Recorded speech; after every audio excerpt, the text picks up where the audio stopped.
最近有个小兄弟来找我，说是想要出去摆摊创业卖烧烤，但是现在竞争比较激烈最近又是3伏天了，烤串比较怕热问我有没有办法解决想了一段时间之后，我决定给他做一个美人鱼烧烤浴盆儿。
给大家介绍一下我做的这个美人鱼烧烤浴盆儿。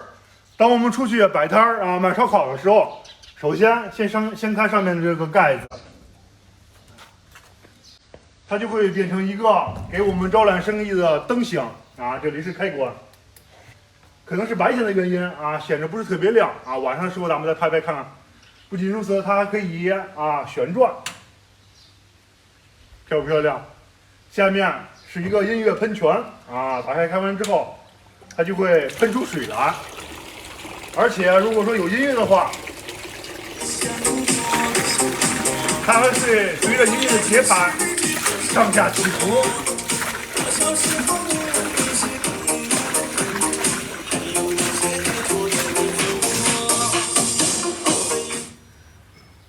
这个浴池的两边是一个它的烤箱打开之后，这里可以变成一个小的吧台。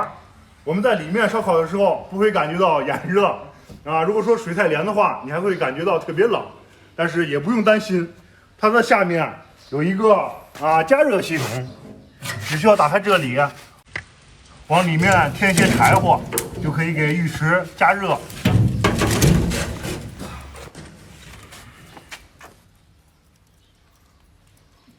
现在水已经开了，我们可以到里面烧烤了。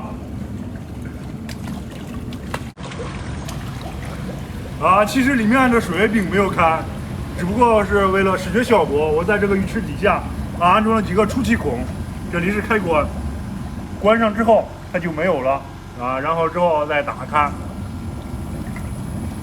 这个烟是里面有一个雾化器，可以制造出烟雾来，让我们有一种仙气飘飘的感觉。浴盆尾部的这3个罐子，我们可以卖一些可乐、啤酒之类的饮料。里面还有一个美人鱼的陶锅。下面我穿上，整体给大家演示一下。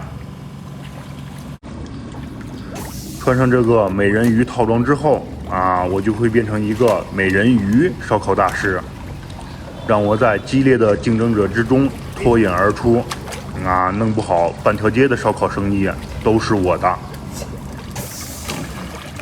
如果能找到一个好看的美人鱼烧烤师啊，生意会更好。像我这样的可能会差一点。接着奏乐，接着舞。